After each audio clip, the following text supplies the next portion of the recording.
হবে। এই 100 দিনের কাজের দাবিতে আজকে পঞ্চায়েত ডেপুটেশনের সফল হলো। ইনকলাব সারা ভারত কৃষক সভা খেতে এই কৃষকের স্বার্থে কৃষক সভা লড়ছে লড়বে। ঠিক আছে স্বার্থে কৃষক সভা লড়ছে লড়বে। সারা ভারত কৃষক সভা খেতে এই অবিলম্বে 100 দিনের কাজ আবার পুনরায় চালু করতে হবে। এই 100 দিনের কাজ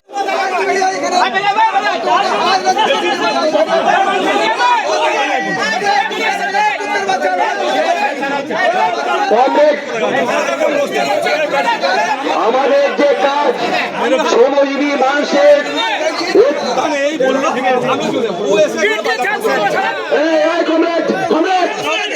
আমরা আছি সুশৃঙ্খল দল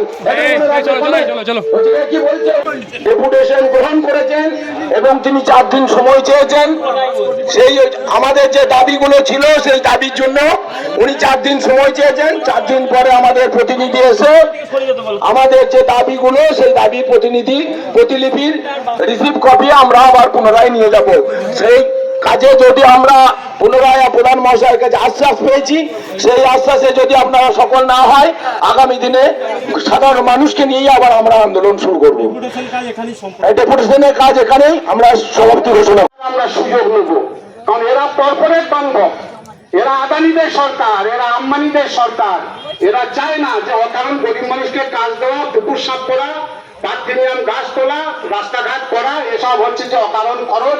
এতে দেশের কিছু উন্নতি হবে না। কিছুক্ষণ আগে মজনু ভাই বলছিল গরিবের হাতে পয়সা গেলে সে কাজ পায় না। বলগুনা বাজারে যখন ব্যবসা করে তার দোকানটা চলে, তার দোকানটা চললে তার যে লোক মাংস সেটা পঞ্চায়েতের হচ্ছে যে মূল উদ্দেশ্য। এটা 78 সালে আজকে পঞ্চায়েতের সঙ্গে এই পঞ্চায়েতে আমরা মিথ্যা বলছি। আজকে যখন আপনারা সোশ্যাল মিডিয়া দেখেন, খবর দেখেন, তখন আপনারা কি দেখছেন? আমরা বলছি যে কিছুদিন আগে আমরা দেখলাম, গতকাল আনন্দবাজারে দেখছিলাম পাশের আমাদের ব্লকে নিতাই চ্যাটার্জি, সে বলছে আমি 22 বছর তৃণমূল করি, বেশি টাকা মমতা ব্যানার্জিকে দিতে হয়, অনুব্রত আমাকে, আমি পাবো কোথা? তোমরা না দিলে কালীঘাট পর্যন্ত আমাকে সে টাকা পাঠাতে হয়।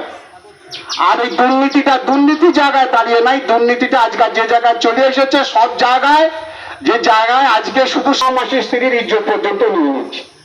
আচ্ছা, এখানে যারা পুলিশ আছেন, যেখানে ওই যে বোলপুরের আইসি, তার ঘরে তো মা বোন আছে, তার তো মেয়ে আছে, ছেলে আছে। এই কথাটা যখন শুনে তখন তার কি মনে হয় যে বাবা তুমি পুলিশের চাকরিটা ছেড়ে দাও। সম্মান নিয়ে কেউ বেঁচে আছে এখানে? কেউ বেঁচে নাই। যারা তৃণমূল করে তারা বেঁচে আছে। সুতরাং আজকে আমরা বলতে চাই, এরকম একটা জায়গায় দাঁড়িয়ে আমরা আজকে এই পঞ্চায়েতের ডেপুটেশন দিচ্ছি কি জন্যে? যে ঠিক আছে, তুমি বলছো যে 100 দিনের কাজের টাকা কেন্দ্র দিচ্ছে না, তোমাদেরকে আমরা জিজ্ঞেস করি, পার্থ চ্যাটার্জির জেলা আছে, তার হয়ে তোমরা মামলা লড়ছো, কপিল সিবাল, মনু সিংভি, সেই টাকা তোমাদের কে দিচ্ছে? কার বাপের টাকা?